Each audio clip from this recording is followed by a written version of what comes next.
The story begins as we see a band of red ogres attacking a town. The people cower in fear, and as the monsters approach, a dragon can be seen flying overhead. A man on the dragon's back chants, and hundreds of paper talismans descend onto the ogres. A talisman stops in front of each ogre, and there is a devastating chain of explosions that destroys even a part of the town. One of the ogres survive, but it gets eaten by the dragon with a single bite. We learn that this is the world's strongest exorcist, who sought to be the greatest, but his search for power led the imperial court to fear him, and in the end, they betrayed him, even sending his favorite disciple to oppose him. In his final moments, he wishes he was more cunning, casting a secret reincarnation spell and swearing to do things better in his next life. We then meet a boy named Seika in the middle of a magic circle. His father performs a ritual to examine his power, but none of the elemental stones light up, meaning he has no magical power, and his brother Glai mocks him for being an embarrassment. We learn that he was reborn into a new world, where magic is completely different from his past spiritual arts. Despite not having any mana, he senses great spiritual energy from his body. We see Seika as he gathers some leaves. Paper is too expensive, so he creates shikigami from the leaves instead.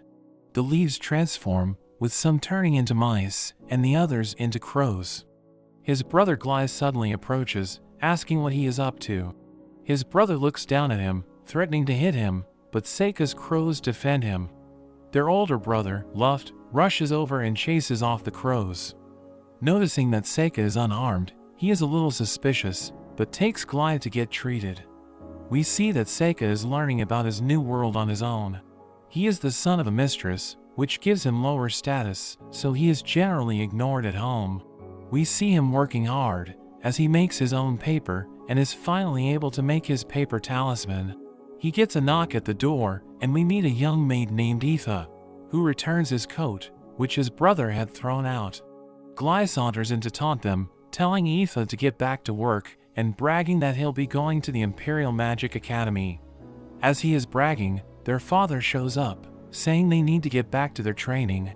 Before they leave, Seika asks to join them. We see Luft as he casts his spell, creating a wind blade, and blasting through a large stone. Glai also shows off his magic, shooting a fireball at the target. Glai is proud of himself, and dares Seika to give it a try, believing that Seika has no power. Seika reluctantly takes the wand. On one hand, he doesn't want to reveal his power too soon, but on the other hand, he decides that a show of force might deter his brother from continuing to harass him. Using his spiritual arts, he fires a blue fireball, which completely destroys the target.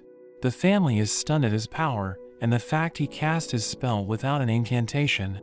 Glai tries to take credit, saying it was his leftover power in the wand, but their father acknowledges Seika's abilities for the first time.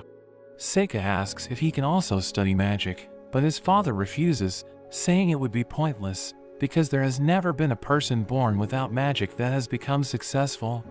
However, he does give Seika a tutor, which gives him access to books, and Seika spends all his time trying to learn more about magic, even spying on his brother's lessons to keep up.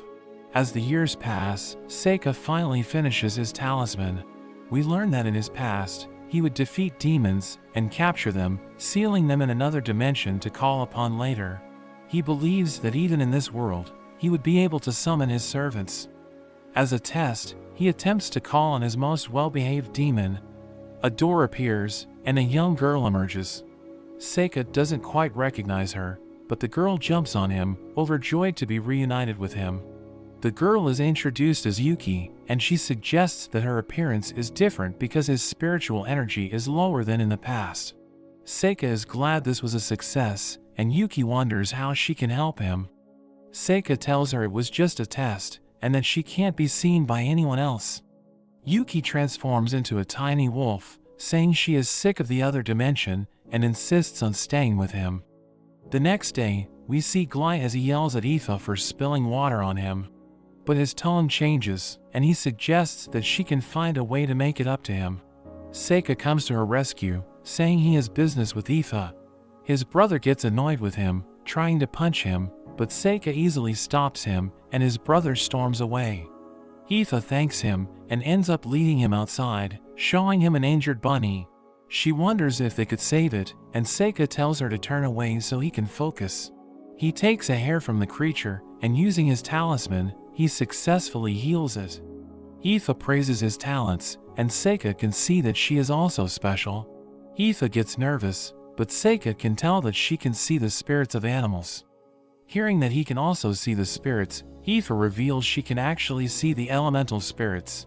But she finds it strange that those spirits seem to actively avoid him. He asks Aoife if she can command these spirits, and she remembers one time when the wind spirits were taking her laundry, but she yelled at them and they seemed to go away. Having studied this ability in his past, Seika can see Aoife's potential and offers to teach her about magic. Aoife says she doesn't have the mana to use magic, but Seika tries to teach her by summoning a soul flame and telling her to banish it.